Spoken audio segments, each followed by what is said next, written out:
जोहार। मेरा नाम है आदर्श और आप देख रहे हैं प्रभात। आज हम बात करने आए हैं दिशोम गुरु के बारे में। मेरे पास इतना शब्द नहीं है कि मैं उन्हें अपने शब्दों में परिभाषित कर पाऊं। उन्होंने जो समाज के लिए किया, उन्होंने जो आदिवासी के हक के लिए आवाज उठाया, उन्होंने जो झारखंड के लिए किया, उन्हें मेरे में अंदर इतनी काबिलियत नहीं है कि मैं उन्हें शब्दों में बांध सकूं। पर उनकी बातों, उन्होंने जो समाज से कह दिया कि ये चीज करना चाहिए, कभी उन्होंने नशा नहीं की, हमेशा नशा के खिलाफ रहे।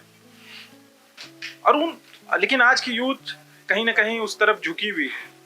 कहीं ना कहीं वो यूथ उनकी बातों को भूल रही है या याद रखी है। उन बातों को आज हम इस वीडियो के जरिए जानेंगे। तो चलिए उनसे बात करते हैं। क्या नाम हो गया आपका? जी, प्रिया कुमारी। या आप भी यहीं की रहने वाली हैं, झारखंड की?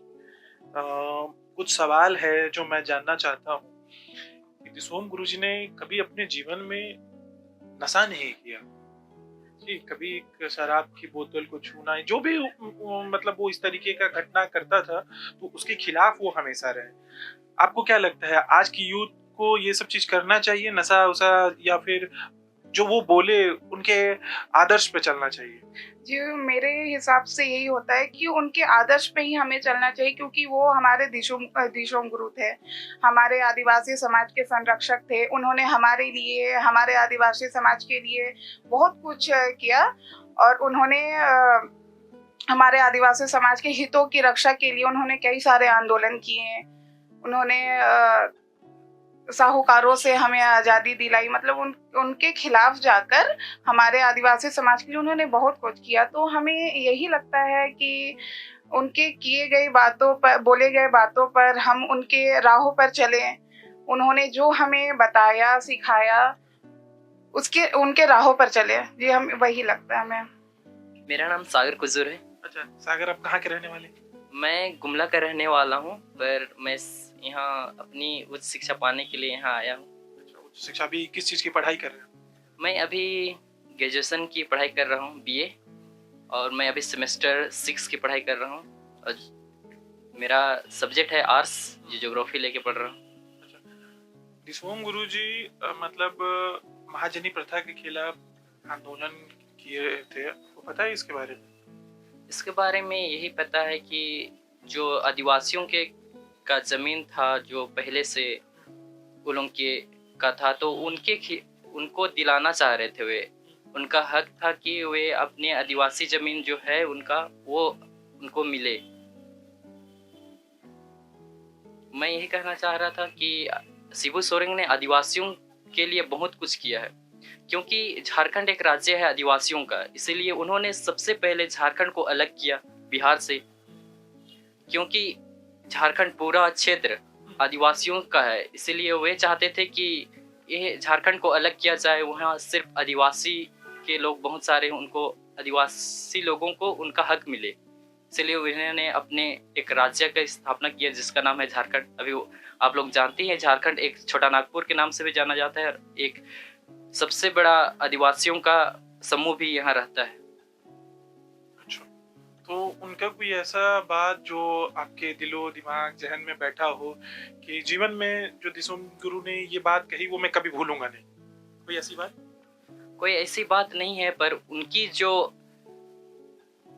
आदिवासियों के लिए किया हुआ जो क्या बोलेंगे, जो किया हुआ योगदान रहा है ना, वो बहुमूल्य है।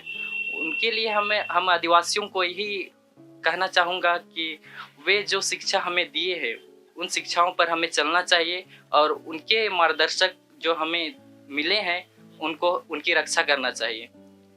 यहाँ पर कुछ बच्चे थे जिनसे मैंने बात किया और जाना दिशोम गुरु के उपदेशों के बारे में कि उन्होंने जो कहा उनको ये लोग कितना मानते हैं। यहीं पे कुछ इनके शिक्षक भी मौजूद हैं, आइए उनसे बात करते हैं और जानते हैं। हम जानते हैं कि दिशोम गुरु झारखंड में एक संघर्ष की कहानी है। उनके संघर्ष से ही झारखंड को एक नया नाम मिला और झारखंड अलग राज्य के रूप में एक पहचान दिया गया झारखंड को। तो आज उनका जो कुर्बानी है जिसे हम कह सकते हैं, क्योंकि उनका संघर्ष काफ़ी लंबे समय से रहा वो काफ़ी छोटे समय से, छोटे एज से लेकर अपने लगभग अपने बुढ़ापे तक क्या कहेंगे, उनका संघर्ष झारखंड के लिए काफ़ी अतुलनीय है, जिसको आज यहाँ के झारखंड के लोगों को, विशेषकर युवाओं को जानना बहुत ज़रूरी है। और ये हम महसूस करते हैं कि युवाओं को उनके आदर्श, उनके संघर्ष, उनका जो जुझारूपन था, इसको उनको जानना चाहिए और झारखंड के लिए विशेषकर उनको अपनी कोशिश करनी चाहिए कि हम जो उनके योगदान से जो झारखंड मिला है, उसको कैसे बचाए रखें, इसको जानना उन्हें बहुत ज़रूरी है। उनकी जयंती पर कुछ आप लोग विशेष कर रहे हैं? फिलहाल तो विशेष वैसा कुछ भी नहीं हो रहा है। मेरा यह सोचना या विचार है कि झारखंड सरकार को इस विषय में पहल ज़रूर करनी चाहिए, विशेषकर शिक्षण संस्थानों में, ताकि यूथ जो है उनके संघर्ष को जाने और जो उनमें जुझारूपन था, एक लड़ाई का जो जज़्बा था, मेरा सोचना है कि ये लड़ाई जो जज़्बा है कि सिर्फ़ झारखंड के लिए ना हो, लेकिन उनके आत्मिक विकास, सॉरी आत्मिक नहीं, उनके जो विकास के लिए, झारखंड को आगे बढ़ाने के लिए, अपने लिए खुद का संघर्ष भी, उनके जुझारूपन को लेते हुए आगे बढ़ना चाहिए उन्हें। क्योंकि बहुत सारा उनका जो योगदान है, साहस, कर्मठता जिसको हम कह सकते हैं, तो उनसे यहाँ के यूथ बहुत शिक्षा ले सकते हैं। अच्छा लगा आपसे बात करके, कम से कम आपने बताया कि अभी की यूथ जो भटकी हुई है उनको राह पे लाने का एक यही सही जरिया है। बिल्कुल। जज़्बा, कर्मठता को यूथ अगर अपने अंदर ले, उनको आत्मसात करें, तो मेरे लिए मेरा ये सोचना है कि यूथ के अंदर वो जज़्बा, वो जागरूकता अपने राज्य के विकास के लिए ज़रूर आएगा।